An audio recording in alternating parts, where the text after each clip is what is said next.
Quero saudar a todos, também aos visitantes. De repente tem alguém aqui vindo ou pela primeira vez ou pelas primeiras vezes, né?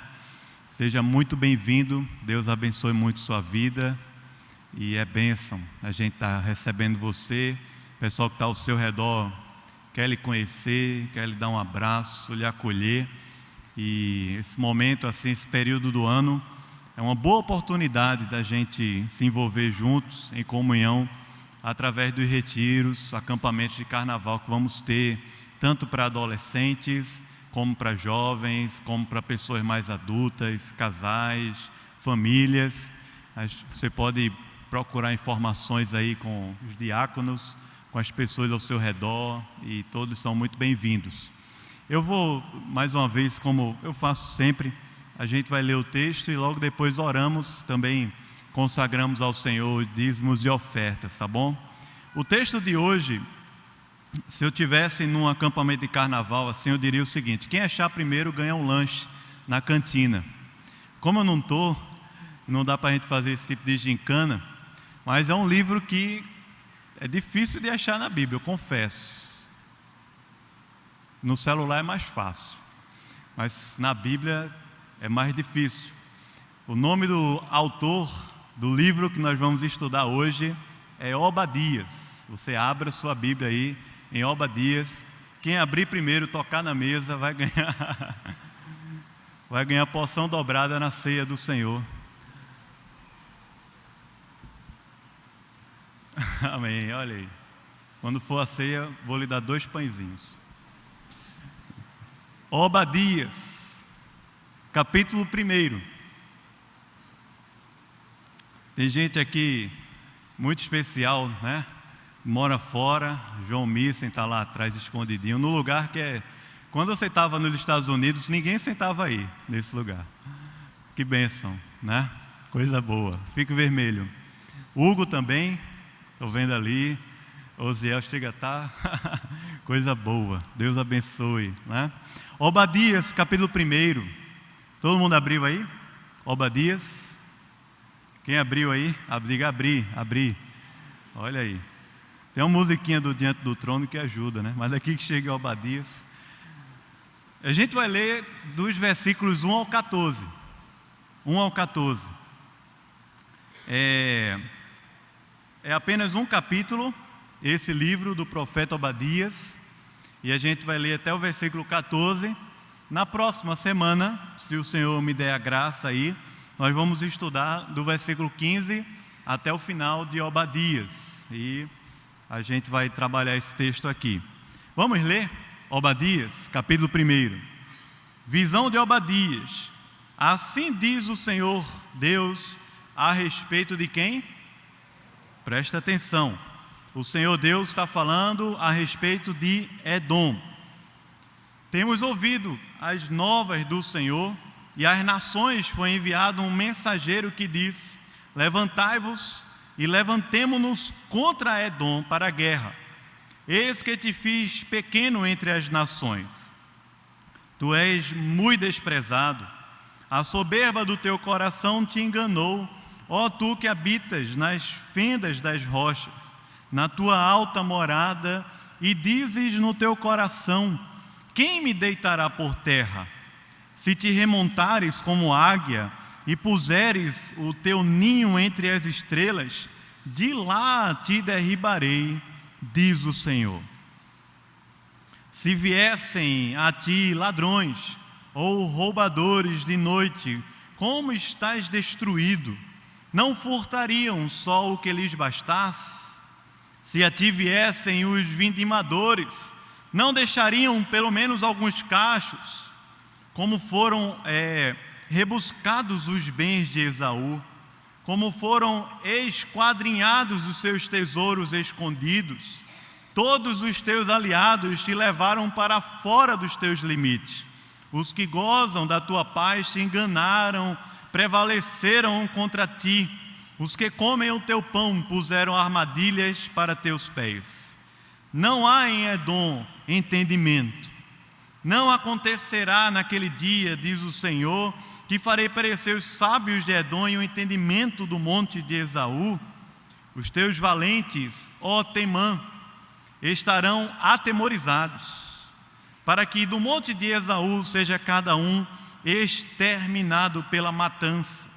Por causa da violência feita a teu irmão Jacó, cobrir-te-á a vergonha, e serás exterminado para sempre.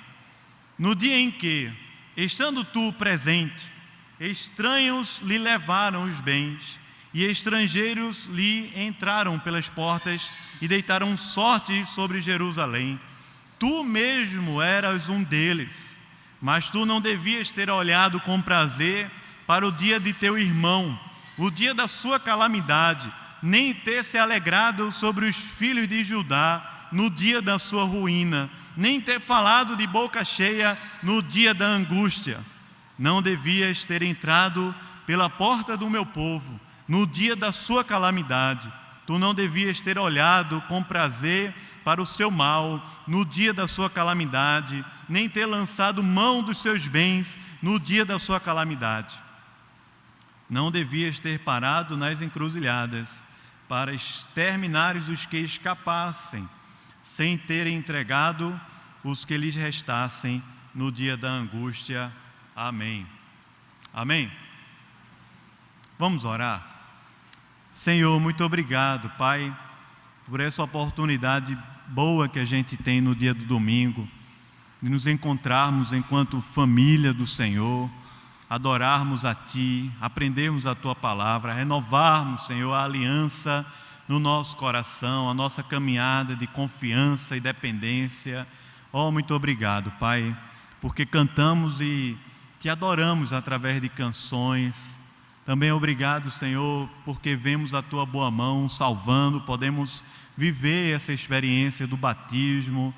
Ó Deus, podemos ofertar a Ti, dedicar a Ti os nossos recursos, Pai, não só como igreja, Senhor, de tudo que tem sido depositado no Teu altar, mas os nossos próprios recursos também queremos colocar em Tuas mãos, pedir a Tua bênção sobre cada um de nós, especialmente sobre os que estão vivendo o aperto, o desemprego. Senhor, abre portas, Senhor, abençoa para a glória do Teu nome, Pai.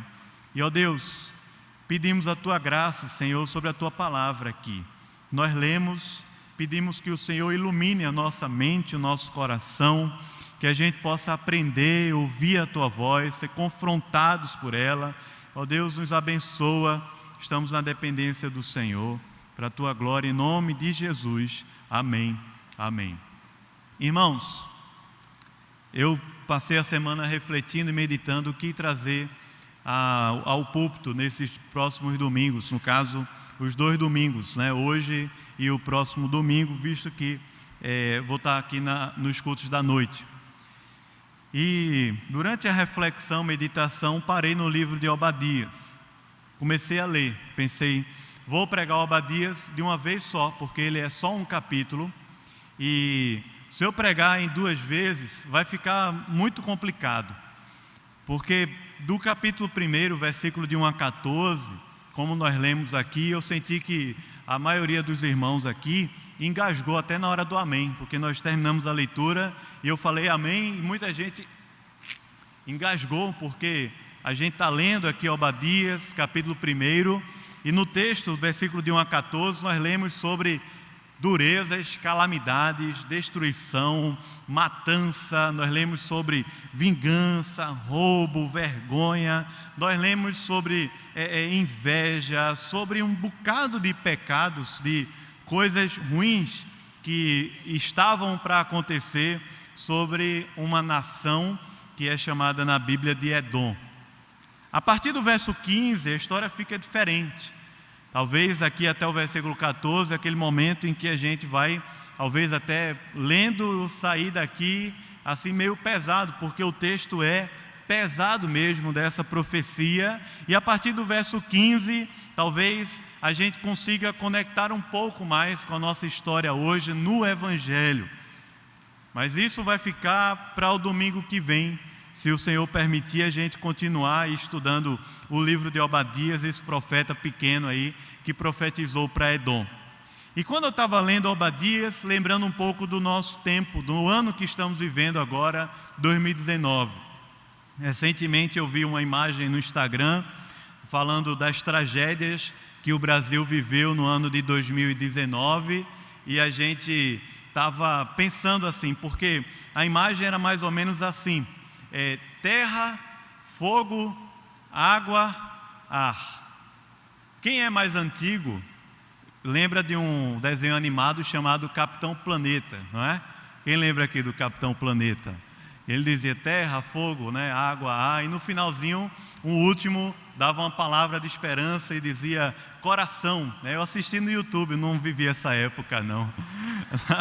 Então, aí o cara, coração, então no final lá do Capitão Planeta dava um ar de esperança, né?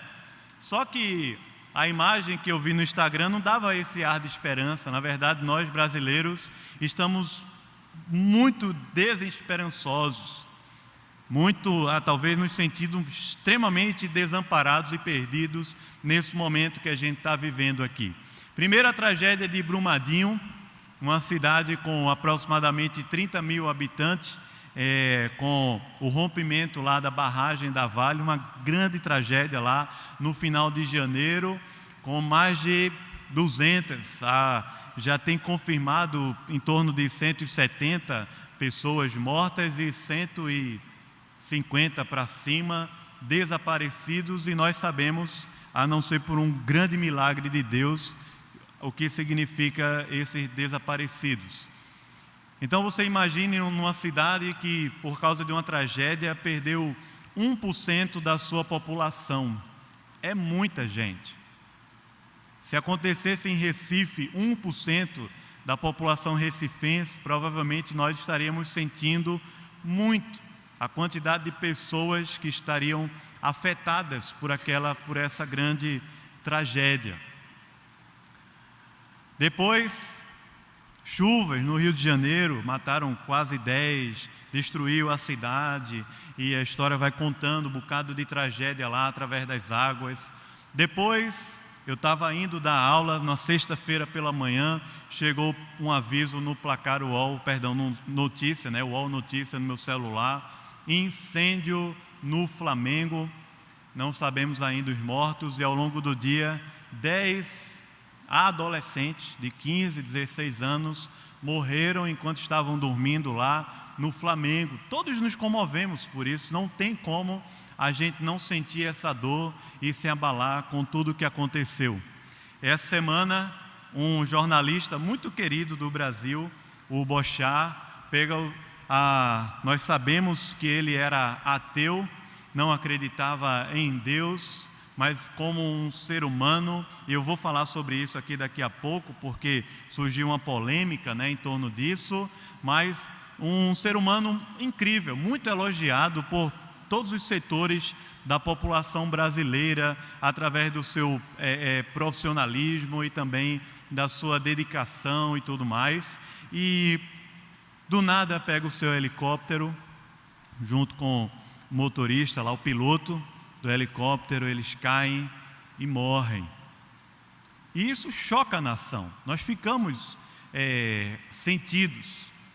O que acontece é que, a meu ver, foi essa minha análise, passando da tragédia para chegar até o texto, é que nós, enquanto igreja, parece que nesses momentos em que essas coisas acontecem, vamos nos sentindo cada vez mais emudecidos ou cada vez mais apertados. O que é que você tem a dizer para essas pessoas? O que é que nós, enquanto profeta de Deus, né, nós como igreja do Senhor, enquanto voz profética de Deus, temos a dizer aqui hoje no Brasil, diante de todas essas tragédias que as pessoas estão conversando sobre elas nas rodas dentro do seu trabalho, da nossa vizinhança, dentro dos ônibus, em todos os lugares por onde passamos, nas imagens e conversas de WhatsApp e por aí vai. O que é que nós, enquanto povo de Deus, temos a dizer para o Brasil, temos a dizer para os ímpios, temos a dizer para as pessoas que não conhecem a Deus e estão lidando com tragédias? Esse texto aqui é muito especial porque Deus tinha algo a dizer para Edom, Deus tinha algo a dizer para os ímpios, Deus tinha algo a dizer para uma nação que não conhecia Deus, que não se rendeu diante de Deus e que foi personificada ou representada aqui como todos aqueles que não conhecem a Deus na história do julgamento divino. O que acontece é que a igreja hoje tem uma voz muito ruim. Morreu o Boixá, e você viu no jornal todo mundo falando que evangélicos dizem que o Boixá morreu porque ele brigou com o Silas Malafaia. Isso é uma vergonha, irmão. Você não viu isso, não? A outra, que é ministra da Cidadania e Direitos Humanos, fala coisas absurdas a respeito da Bíblia e dessas interações do Evangelho com a cultura, e as pessoas estão comentando, falando sobre isso, falando sobre o mundo evangélico ao nosso redor, e a gente fica mudo, porque parece que não tem mais o que falar, parece que o mundo evangélico está fadado mesmo ao fracasso, fadado mesmo a ficar calado, mudo, ao povo de Deus não se revelar enquanto voz profética aqui na terra, porque aqueles que se levantam muito ruim, muitos desses falsos profetas, como havia lá no meio de Israel, e falam coisas que não vêm de Deus, tanto para dentro do povo de Deus como para fora. E nós vamos ficando apertados. A nossa fé, ao invés de ser uma fé que alcança o mundo, que alcança as praças, que alcança as instituições da nossa sociedade, é uma fé que fica guardada apenas na nossa casa, no ambiente doméstico, e não alcança o mundo, as ruas, as praças, as redes sociais e a cultura da nossa terra. E a igreja brasileira hoje não interage com os aspectos culturais, educacionais, sociais, com as tragédias, com os que estão chorando, com os que estão sofrendo, com a violência, com a opressão que vivemos. Não interagimos mais. E estamos domingo após domingo em cultos e mais cultos, e ouvimos pregações e mais pregações no YouTube, nos podcasts da vida, e ouvimos e lemos horas e horas polêmicas teológicas que não interessam a ninguém no mundo, só a nós que somos esse grupo gospel brasileiro. E as pessoas continuam com as questões. O mundo continua se perdendo. O mundo continua fracassando e buscando uma resposta em algum lugar que não consegue encontrar. E a voz que se diz evangélica, na sua grande maioria, nos causa muita vergonha, porque faz parte de um evangelho que não é um evangelho bíblico, não é um evangelho do qual nós cremos na palavra e na nossa tradição histórica reformada que vivemos hoje. Edom é uma palavra de Deus a uma nação ímpia. E a palavra que Edom vai dizer a uma nação ímpia é de que o que está para acontecer com eles, por causa do pecado, é justamente a destruição e a morte. Edom, diante de uma tragédia, ouve de Deus dizendo que essa tragédia não é nada diante da maior tragédia da humanidade, que é causada pelo pecado em nós e que nos vai levar para uma morte eterna, destruição, vamos sumir do mapa. Edom recebe essa palavra, que não é uma palavra tão suave. Na verdade, hoje em dia, falar sobre um Deus de juízo, um Deus que pesa a mão sobre pecadores, um Deus que não é conveniente com o pecado, um Deus que não é colocado no bolso como um chaveirinho para você fazer o que quer com ele, é complicado. Soa muito melhor falar sobre um Deus de amor, no qual esse amor é totalmente destituído da verdade, da justiça. Mas a Bíblia nos revela um Deus que Ele ao mesmo tempo ama, Ele é justo, ao mesmo tempo que é cheio de graça e de misericórdia. Ele também tem um caminho, uma proposição de vida para nós e através de nós para o mundo que nós vivemos também aqui na terra. Os ímpios, as pessoas que estão ao nosso redor e não conhecem a Deus. Edom, é esse o caso. Mas deixa eu falar um pouquinho sobre Edom. O capítulo 1, no versículo 1, nos diz: visão de Obadias, assim diz o Senhor a respeito de Edom. Edom é uma nação, ou foi uma nação, dos descendentes dos filhos de Esaú. São muitas informações, não sei se você vai conseguir fazer essa ligação. Esaú era filho de Isaac. Deus deu uma promessa a Abraão. Abraão teve o seu filho na sua velhice com Sara. Isaac era o herdeiro da promessa. E Isaac também, depois de anos e anos lutando para ter filho, teve Jacó e Esaú. A Bíblia diz para a gente que Esaú era o primogênito, e sendo assim, de uma maneira bem carnal, humana e natural, Esaú deveria ser o herdeiro da promessa. Mas a Bíblia mostra para a gente que Deus não age submetido às esferas humanas. Na verdade, Deus tinha amado Jacó e aborrecido a Esaú. É assim que o texto vai repetindo para a gente da Bíblia.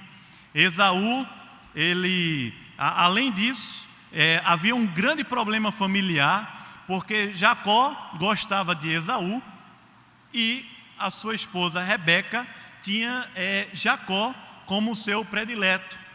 Então, quando Isaac já estava bem velhinho, a Rebeca teve uma grande ideia e fez uma grande trama. Foi o seguinte: disse a Jacó: coloca aí roupas assim de pele, assim, com muito pelo e tudo mais, seu pai não está enxergando mais, faz uma comida para ele e leva lá, porque ele vai te abençoar. E a Bíblia diz que Isaac, confundindo Jacó e Esaú, abençoa Jacó como herdeiro. Aquela bênção lá que acontece em Gênesis é como uma profecia, e ele abençoa Jacó. Há uma rixa imensa entre Jacó e Esaú. Esaú diz: vou te matar. Jacó some do mapa, ele vai embora, e nesses caminhos aí de 20 anos vai encontrar Lia, Raquel, vai lá para a casa de Labão, vai sofrer que só na casa de Labão, e Jacó passa anos e anos separado de Esaú, seu irmão. Mas aquele probleminha familiar, ele se torna um problemaço na história das nações. Aquele pequeno problema que começou quando o pai e a mãe passaram a agir muito mais pelo coração do que pela profecia ou pelas promessas de Deus, causou um imenso problema na história do Antigo Testamento e na história das nações. Esaú, no Gênesis, diz que houve uma reconciliação entre Esaú e Jacó, mas esses dois povos não se bicavam, não se deram bem em momento nenhum. Esaú vendeu seu direito de primogenitura por um prato de lentilhas, e ele é tido na Bíblia como um homem que, tendo vivido dentro da família da aliança, não conheceu a Deus, até buscou a Deus com lágrimas, mas aquelas lágrimas não significavam arrependimento verdadeiro diante de Deus. E Esaú, de onde vem a nação de Edom, é tratado na Bíblia toda como uma nação ímpia, que não conhece a Deus e que o tempo todo vai estar no calço ali do povo de Deus, de Israel no Antigo Testamento e também da igreja no Novo Testamento. O que acontece é que Edom se forma ao sul de Judá. Você sabe que Israel se dividiu, reino do sul e reino do norte, e Edom fica a sul-sudeste de Judá.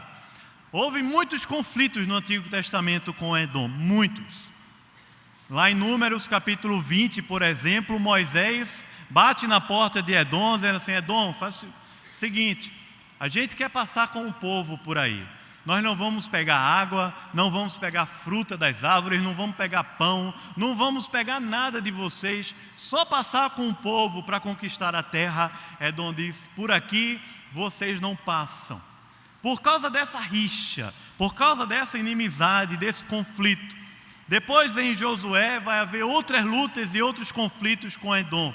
Depois Davi, em 2 Samuel capítulo 8, a Bíblia diz para a gente que Davi conquista todo o território de Edom e se torna ali governante, né? Faz parte das conquistas militares de Davi. Depois de Davi, no Antigo Testamento, Edom volta a ter a sua liberdade política e tudo mais, mas se continua sendo grande inimigo de Deus. Só que Edom agora, depois do império de Davi e Salomão, está vendo Israel, o seu grande inimigo, o descendente de Jacó, das 12 tribos de Jacó, está vendo Israel fracassando, está vendo Israel se dividindo todo, se mutilando completamente lá na sua história. Primeiro há um conflito e divide o reino de Israel, depois Israel, o reino do norte, é consumido pela Síria, e depois Judá é totalmente destruído pelo reino da Babilônia. E em 586, antes de Cristo, quando o Nabucodonosor entrou em Judá e destruiu tudo, sabe o que estava acontecendo? Edom, do lado de cá, aliado da Babilônia, estava rindo a beça. Isso aí, não é não? Esse povo de Jacó destruído. É o meu sonho. Finalmente aconteceu, a vingança tarda, mas ela chegou. E está Edom com um prato cheio assim, de alegria, de sorriso no rosto, somente porque Judá estava sendo totalmente destruída. Jeremias, no capítulo 49, ele vai fazer referência justamente a esses capítulos iniciais aqui de Obadias. E é nesse momento que Judá é destruída, que Deus fala para Edom. Edom, que não somente estava rindo com Judá, mas Edom, que vai ser destruída lá na frente por causa dessa profecia que Deus deu. Só para eu continuar a história e ver se você consegue conectar. Veja o que acontece com Edom. Edom está rindo de Jerusalém, de Judá, porque ela foi totalmente destruída. Edom cresce, uma cidade muito conhecida no império, no reino de Edom, e é muito visitada ainda hoje, é Petra. Edom era uma cidade, construía no reino de Edom várias e várias cidades sobre pedras e montanhas que eram de difícil acesso, como Petra hoje, que é um patrimônio histórico aí, e que você vê uma cidade mesmo sobre pedras. Edom, que tem a ideia a palavra de Esaú, aquele que é avermelhado, e você olha mesmo para Petra e essas montanhas de pedra que Edom era construída, suas cidades, aquela coisa vermelha mesmo. Edom vai se fortalecendo e crescendo, mas a sua inimizade com os judeus só vai aumentando. Entre Malaquias e Mateus são 400 anos do Antigo para o Novo Testamento. Veja o que acontece com essa tribo de Edom. Nesse período, a última palavra de Deus a Edom foi através de Malaquias, que falou: eu amei Jacó, mas aborreci Esaú, e Esaú vai ser destruído, e Edom vai ser totalmente destruída, com todas as suas cidades fortificadas, tudo vai para a ruína. O que acontece é que naquele período de 400 anos antes de Cristo, as desavenças continuavam. Teve um judeu lá, Macabeu, que ele, porque estava conquistando territórios, sabe o que ele fez? Veja que audácia desse cara. Ele mandou circuncidar. Você sabe que a circuncisão é um sinal da aliança com o povo de Israel no Antigo Testamento. Ele manda circuncidar a todos de Edom. O nome desse cara era João Hircano I, lá no ano 160 a.C., mais ou menos. O cara mandou circuncidar todos os homens de Edom. Edom, antes de Jesus Cristo nascer, está cuspindo sangue por vingança dos judeus. E sabe o que acontece? Quando o Império Romano ascende ao poder, ele faz uma aliança com os idumeus, que eram edomitas, aliança com a família de Herodes. Já ouviu falar de Herodes? Herodes era edomita. Herodes o Grande mandou matar a todos os meninos até 2 anos de idade quando Jesus nasceu. Você lembra dessa história ou não? Era edomita, era idumeu. Herodes o Grande manda matar a todos os meninos, e Maria, juntamente com José, fogem com o menino Jesus, que não poderia ser esmagado ali. Depois, Herodes o tetrarca manda decapitar João Batista. Está a cabeça de João Batista, judeu, profeta judeu, da aliança de Deus, e está lá a cabeça dele num prato, por causa do edomita Herodes, vingando os judeus. Depois, mais na frente, Herodes Agripa I, nós estudamos aqui em janeiro, Tiago e João, foi esse Herodes Agripa I que mandou matar Tiago a fio de espada, conforme nos conta Atos capítulo 12. Matou Tiago, Herodes Agripa I.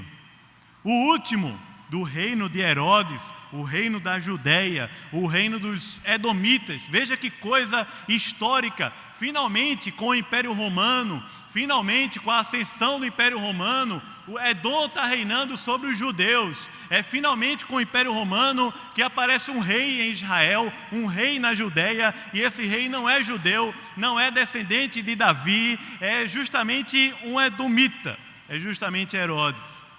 Paulo, lá no finalzinho de Atos, ele prega o evangelho para Herodes Agripa II, o último. Sabe o que acontece? Paulo diz assim: Herodes, tu bem conheces os profetas.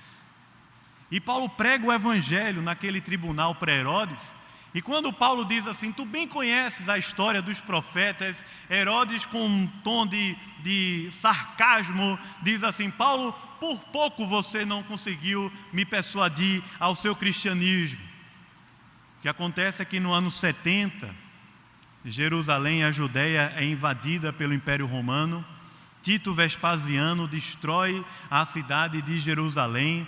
E não somente isso, mas toda a família de Herodes. E no século II e III, os escritos da história da igreja contam para a gente que a história de Edom era tratada como uma nação que fora totalmente destruída, sumiu do mapa. Orígenes, no século III, diz que Edom sumiu completamente do mapa. Não existia mais, porque no ano 70 foram destruídos justamente por aqueles aos quais eles faziam uma grande aliança, uma aliança de morte.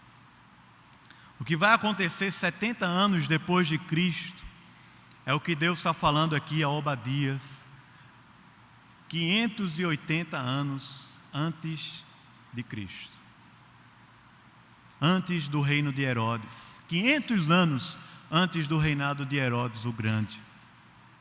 É o que está descrito aqui. E sabe o que mais? E nós vamos agora olhar para o texto bem direitinho, mas sabe o que mais? O que está descrito não é apenas sobre uma nação, mas essa nação, a nação de Edom, representa a todos os ímpios da terra que, não conhecendo a Deus, que não se rendendo ao Senhor, passarão pelo juízo de Deus por uma morte, porque é consequência do pecado a eterna separação de Deus. E Edom não está mais, não pensa que Edom é a Venezuela que é marxista, não pensa que Edom é a Jordânia hoje, é aquele povo que está lá em Petra, não pensa que Edom é o povo que você não gosta na terra, não pensa que Edom é a nação tal, não pensa que Edom é isso não. Porque Edom simboliza aquela pessoa que você mais ama na vida, mas porque ela não conhece Deus e está ao seu lado no trabalho, essa profecia sobre Edom vai alcançá-la também. E talvez você estiver hoje aqui à noite e não conheceu a Deus ainda, essa profecia sobre Edom vai alcançar a sua vida também. Mas ela também interage conosco, nós que somos o povo de Deus, e eu vou falar sobre isso nas aplicações. Difícil, não é? Esse é um texto difícil. Leia comigo, por favor. Eu vou dividir assim de maneira bem didática, até os comentaristas, vão ajudando a gente assim. Versículo 2 ao 9, Deus dá uma série de sentenças contra Edom, contra esse povo descendente de Esaú, que vivia debaixo do juízo de Deus. do versículo 2 ao versículo 7, uma série de sentenças que tem a ver com os julgamentos que Deus tem sobre Edom, dizendo que eles seriam humilhados, eles seriam saqueados e eles seriam mortos, os edomitas. Veja no versículo 2 e 3, ele diz assim: eis que te fiz pequeno entre as nações, tu és muito desprezado, a soberba do teu coração te enganou, ó tu que habitas. Veja a ironia que a profecia traz. Ele vai dizer: tu que habitas nas fendas das rochas, a tua alta morada, essas cidades grandes dentro de Edom, que quando olhava para as nações ao redor dizia: ninguém vai conseguir derrotar a gente, ninguém vai conseguir subir porque estamos em vantagem, a gente está em cima da pedra, em cima das montanhas, então a gente está em vantagem o tempo inteiro na hora da guerra, ninguém vai subir. Ele diz: essas altas moradas que vocês vivem e dizem no coração de vocês: ninguém poderá vir contra nós, quem me deitará por terra? Se te remontares como águia e puser o teu ninho lá nos céus, mais alto entre as estrelas, ainda lá nesse lugar eu te derribarei, diz o Senhor. Aqui Deus fala que a causa dessa derrota e desse grande julgamento sobre Edom era por causa da soberba do coração, do orgulho, da arrogância, daquele que, porque é rico, se gloria na sua riqueza, porque tem um bom nível de relacionamento no seu trabalho, se gloria nisso, porque tem um bom nome familiar, se gloria nisso, porque tem títulos acadêmicos e muitas competências, se gloria nisso. Aquele que, por causa do orgulho e da soberba, não consegue nem mesmo olhar para o outro como um igual, mas sempre como um inferior, por causa da arrogância e soberba do seu próprio coração, como se vivesse aqui na terra como uma pessoa que nunca vai ser atingida, nunca vai sofrer, nunca vai penar, porque você é melhor do que todo mundo. Edom era assim.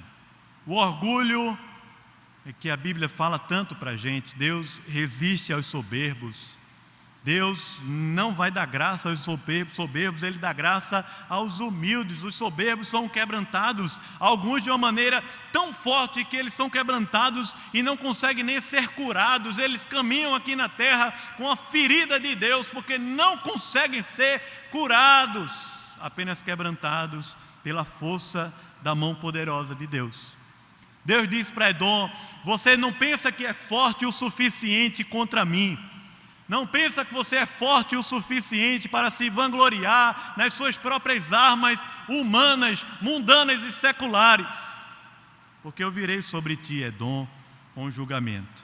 Depois Deus diz nessa mesma palavra, no versículo 4 em diante, 5 em diante, a ideia de que mesmo que você mora lá nas altas moradas, eu vou saquear vocês. Vocês vão perder tudo o que vocês têm. No versículo 5 em diante, ele vai dizendo isso: ladrões, vindimadores que vão roubar e tirar até mesmo os tesouros escondidos por vocês aqui nessa terra. Vocês serão saqueados. Por causa da sua soberba, vocês serão mortos, vocês serão saqueados, vocês serão vingados por causa da sua soberba. E quem está falando isso é Deus. Versículos 8, 9 até o 10, mais ou menos, até o 9, como nós lemos, Deus vai falar para o povo aqui, os edomitas, dizendo que eles seriam não somente destruídos por causa da soberba deles, humilhados, saqueados, mas eles seriam mortos para sempre, destruídos para sempre. Como eu falei no início aqui na introdução, a partir do verso 10, a palavra que Deus vai dar a esse povo, ou na verdade do 10 ao 14, são outros motivos pelos quais Deus está trazendo esse julgamento. Veja aí no versículo 10, ele diz: por causa da violência feita a teu irmão Jacó.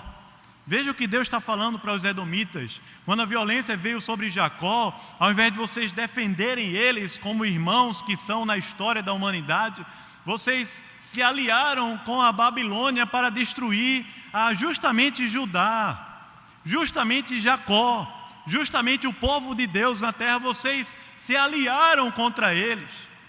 E por causa da violência com que vocês usaram contra o meu povo aqui na terra, por causa dessa violência, a vergonha vai cobrir vocês. Vocês serão exterminados para sempre por causa da violência. Já falamos no versículo 2, a soberba. Versículo 10, a violência. Versículo 11, ele diz: no dia em que estando tu presente, estranhos lhe levaram os bens, e estrangeiros lhe entraram pelas portas e deitaram sortes sobre Jerusalém. Tu mesmo, era um deles. Está falando sobre esse nível de coração duro em Edom, indiferente ao sofrimento do outro. Você conhece pessoas que são indiferentes? C.S. Lewis já falou assim, de uma coisa, ele fala muita coisa boa, né? Tudo que é frase eu tenho vontade de anotar para guardar, mas essa é muito legal. Ele diz assim: o contrário do amor não é o ódio, no cristianismo puro e simples. O contrário do amor é a indiferença. É a indiferença. Quando a pessoa está sofrendo do seu lado e você está indiferente, na verdade sorrindo, na verdade por cima, na verdade fazendo de tudo para que ela sofra mais, para que ela fracasse mais, para que ela seja destruída e arruinada. Deus está falando para Edom: por causa disso, por causa dessa indiferença de vocês, é que eu venho contra vocês com a minha mão poderosa. E por último, dos versículos 12 ao 14, ele diz: porque vocês atacaram o meu povo, porque vocês mexeram com aquilo que é meu aqui na terra, porque vocês atacaram aqueles que estão debaixo da aliança, vocês atacaram Judá. E ele vai, veja o relato que ele vai dizendo nos versículos 12 ao 14, ele diz: tu não devias ter olhado com prazer para o dia de teu irmão, no dia da sua calamidade. Vocês não deviam ter se alegrado com os filhos, a derrota e a ruína dos filhos de Judá. Não é isso que você vê, irmão, ao nosso redor, não é? Não devia ter sorrido e tido tanto prazer no dia da angústia daqueles que são seus pares, seus fraternos, seres humanos iguais a nós, iguais a vocês, Edom. Vocês não deveriam ter feito isso. Não deveriam ter entrado pela porta do meu povo no dia da calamidade e vendo com prazer, passando por cima de toda aquela tralha que estava pelo chão da destruição da Babilônia em Jerusalém, passando por cima de toda aquela calamidade e enchendo as mãos de bens, dos despojos de Judá. Os edomitas ficaram ricos, enriqueceram dos despojos que Nabucodonosor deixou lá em Jerusalém. Uma grande miséria lá em Jerusalém, como a Bíblia conta para a gente. E nem ter entregado os que lhe restassem no dia da grande angústia. Não somente roubaram os seus, vocês também entregaram aqueles que sobraram. Muitos judeus que na invasão da Babilônia tentaram fugir, e os edomitas estavam ali entregando eles para serem destruídos e mortos. Sabe o que é, irmãos? A gente vive aqui na terra uma grande batalha. E muitas vezes nós perdemos isso de vista. Nós vivemos eternamente em batalha, em conflito. Mas a nossa luta não é contra Edom. A nossa luta não é contra carne e sangue, a Bíblia, Paulo fala para a gente, é contra o que está por trás de tudo isso. A Bíblia vai contar essa história. Obadias é o profeta que vai narrar sobre esse grande conflito entre Judá e Edom, e a palavra dele para os ímpios, para essa nação de Edom, justamente dizendo para a gente que nós vivemos nessa grande batalha. Porque no Antigo Testamento fizeram de tudo, as nações do Antigo Testamento fizeram de tudo para exterminar a promessa de Deus. Aquela promessa do filho da mulher que iria pisar a cabeça da serpente e vencer a morte e o pecado, fizeram de tudo para destruir. O Egito não conseguiu destruir a promessa de Deus. A Síria não conseguiu destruir, os filisteus não conseguiram destruir, a Babilônia não conseguiu destruir, Edom não conseguiu destruir, o Império Medo-Persa não conseguiu destruir, os gregos e romanos não conseguiram destruir o plano da promessa de Deus. Mas sabe o que acontece? É que a partir de Cristo, essa grande batalha não é mais contra o menino que nasceu, mas é contra todos nós que somos descendentes do menino. Todos nós que cremos no menino que nasceu da virgem, que lutou contra o dragão lá em Apocalipse capítulo 12, nós é que estamos agora no fronte de batalha. E tudo que foi contra Jesus nascer, depois de ter nascido, é contra nós que somos os eleitos de Deus, o povo de Deus aqui na terra. Nós vivemos uma grande batalha, um grande conflito. Mas Deus tem uma palavra para os ímpios, que serve para nós também. Nos serve porque no nosso papel, eu não quero falar sobre isso ainda, mas semana que vem, o nosso papel não é destruir os ímpios, é fazer o bem a eles, é pregar o evangelho a eles, é amá-los, é abraçá-los, não destruí-los. O povo de Deus não fica feliz quando um ímpio morre. O povo de Deus não fica feliz quando um ateu morre. O povo de Deus não fica feliz quando tragédia acontece na humanidade. O povo de Deus não fica feliz quando o seu inimigo no trabalho é demitido e humilhado. A grande batalha é contra carne e sangue. E sabe o que nós podemos aprender aqui de forma bem prática para a gente? Em primeiro lugar, Deus é quem governa a história dos povos, irmãos. E se Ele governa a história dos povos da terra, Ele também governa a sua história. A sua e a minha, Ele governa. Não é a ONU, não é o governo americano, não é o governo brasileiro. É Deus quem governa e rege a história dos justos e dos ímpios, do povo de Deus e aqueles que não conhecem a Deus. A grande história, a macro-história e a pequena história.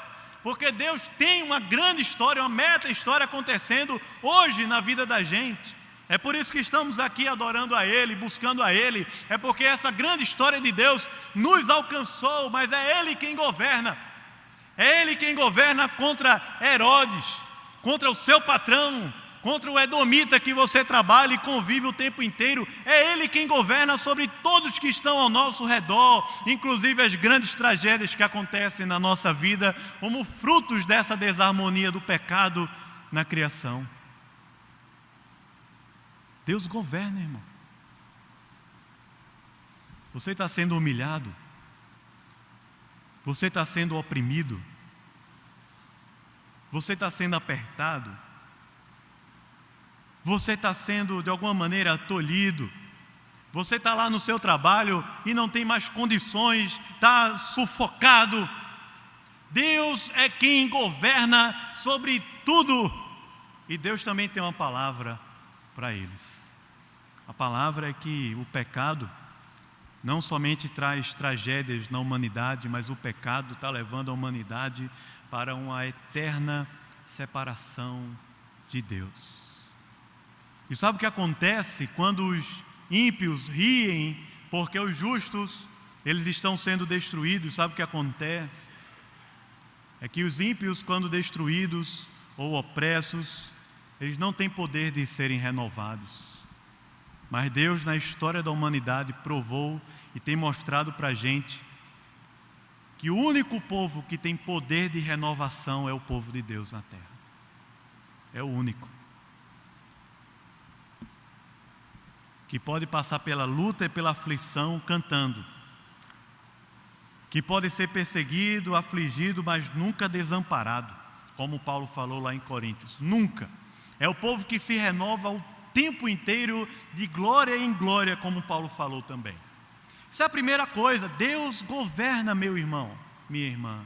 Deus governa sobre todas as coisas, inclusive sobre nações ímpias, coisas grandes que acontecem no mundo. É Deus quem governa. E sobre as coisas pequenas que acontecem, talvez aquele que está rindo de você, Deus governa sobre ele.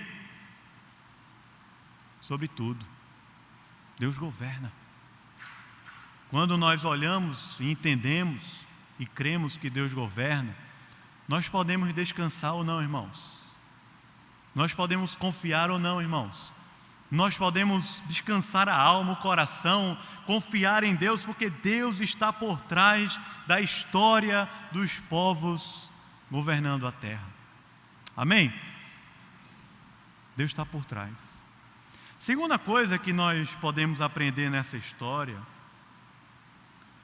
é que nós, forma prática para a vida da gente, nós não precisamos usar as armas dos ímpios para sermos vitoriosos aqui na terra.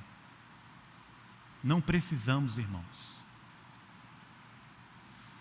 As nossas armas, elas são espirituais e poderosas em Deus. Nós não precisamos usar as armas dos ímpios para nos darmos bem aqui na terra, para termos sucesso, realização e felicidade. Nós não precisamos. Não precisamos porque sabemos que temos um Deus acima de todos os deuses e de todas as nações da terra.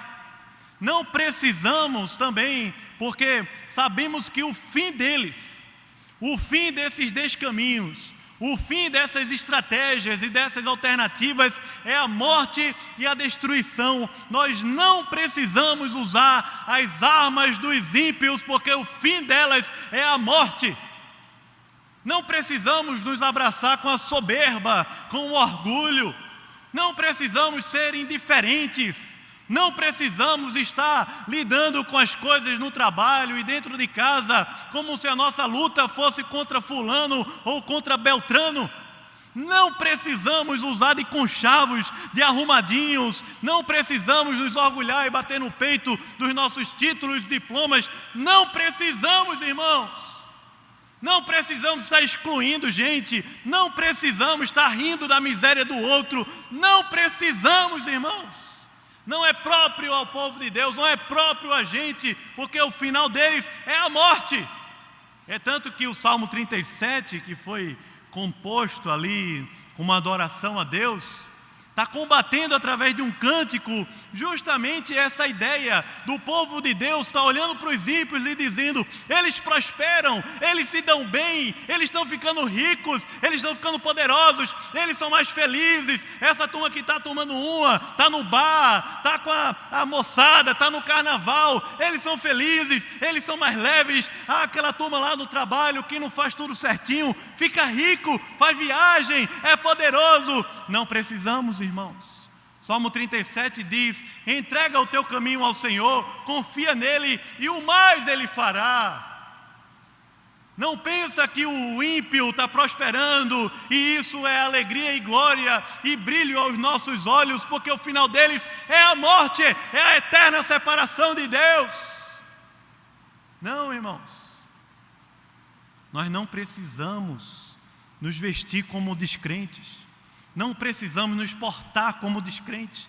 Não precisamos namorar como descrente. Você não precisa conduzir a sua família como um descrente. Você não precisa trabalhar como um descrente, como um ímpio, para se dar bem aqui na terra. Não precisa, irmãos. Porque a Bíblia em Obadias diz para a gente que o final disso é dia de morte, de angústia. Os ímpios vão secar. Vão secar, mas a palavra do Senhor durará eternamente. Nós não precisamos, irmãos. Paulo falou isso de uma outra maneira. Efésios capítulo 4, a partir do verso 17 ao 25. Ele diz: não mais andeis como andam os gentios, aqueles que não conhecem a Deus, os idumeus, os edomitas, os ímpios, gentios. Não mais andeis como andam os gentios. Paulo fala, a vaidade dos seus próprios pensamentos, obscurecidos de entendimentos, alheios à vida de Deus, pela dureza dos seus próprios corações. Não foi assim que aprendestes a Cristo. Jesus, no Sermão do Monte, ele diz assim: não andeis ansiosos pela vossa vida, quanto ao que haver de comer ou o que vestir. Não é assim que ele fala lá? Capítulo 6, versículo 25 ao 34. Não andeis ansiosos. Aí ele fala: está vendo as aves dos céus? Não ajuntam, mas tem lá a comidinha delas. Está vendo aí os lírios do campo? Ele se vestiu mais bonito do que Salomão, coisa linda, maravilhosa. Ele fala: não andeis ansiosos. Os gentios é que vivem à procura dessas coisas. Jesus fala. Mas nós buscamos em primeiro lugar o reino de Deus e a sua justiça, e todas as demais coisas nos serão acrescentadas. Amém. Duas coisinhas só que a gente pode aprender aqui no livro de Obadias. Talvez Deus queira lhe falar uma outra coisa que Ele não me disse. Duas coisinhas práticas. Creiamos que Deus é quem rege a história, inclusive do nosso país. Mas também vamos nos apropriar do que Deus tem para nós, porque nós não precisamos, nessa batalha que vivemos, não precisamos do argumento dos ímpios, não precisamos das esperanças dos ímpios, não precisamos dos caminhos para o sucesso que os ímpios usam, não precisamos do caminho dos prazeres que os ímpios usam, não precisamos, irmãos. Nós já temos a Deus. Nós já temos a palavra de Deus, nós já temos as promessas de Deus, de que o reino veio, vive em nós. Como Obadias termina dizendo, o reino será do Senhor. Essa já é uma realidade na vida da gente. Amém, irmãos? Vamos orar. Semana que vem nós vamos continuar a partir do verso 15. Quem quiser ler o livro de Obadias todo, você pode ler um versículo por dia. Domingo que vem a gente termina.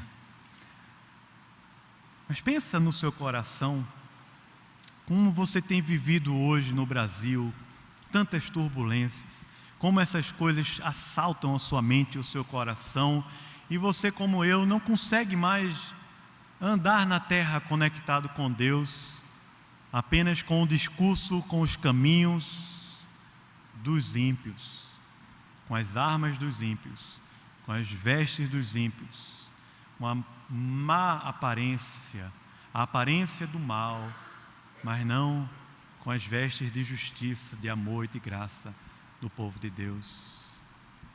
Talvez você esteja aqui hoje à noite vivendo uma luta grande.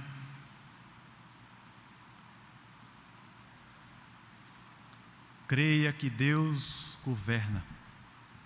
Os ímpios secarão, mas os justos serão como uma árvore plantada junto a ribeiro de água, que nunca secarão, darão o seu fruto em todo o tempo e para sempre. Deus governa sobre tudo. Deus governa. Senhor, estamos na Tua presença aqui, quebrantados, porque mesmo apesar de sermos Teu povo, muitas vezes nós nos vestimos da soberba, nos vestimos das traições, dos acordos pecaminosos, dos adultérios, nos vestimos, Senhor, da indiferença, da violência, nos vestimos de egoísmo, nos vestimos, Senhor, de muita coisa que não faz mais parte da gente. Queremos te pedir, ó Deus, como teu povo aqui no Brasil, tenha misericórdia de nós. Ó Deus, tem misericórdia, Senhor. Nos arrependemos, nos quebrantamos aqui na tua presença, clamando, Senhor, restaura-nos, faz uma história nova, levanta o teu povo, Senhor, não para ficar tímido, ansioso, perdido no meio desses tantos acontecimentos ao nosso redor, mas para ser o povo da esperança, o povo do amor, o povo da proclamação, o povo da voz profética que o Senhor tem aqui para dar. E essa voz que envolve tanto o teu juízo, como também a tua salvação. Oh, nos abençoa e nos fortalece. A todos nós aqui, o teu povo. E se há alguém aqui que não te conhece, Senhor, abre os olhos do coração, traz um grande e real quebrantamento, Senhor, e nos atrai a tua palavra e a tua presença. Em nome de Jesus, para a tua glória. Amém. Amém. Queridos, vamos ficar em pé, vamos cantar ao Senhor.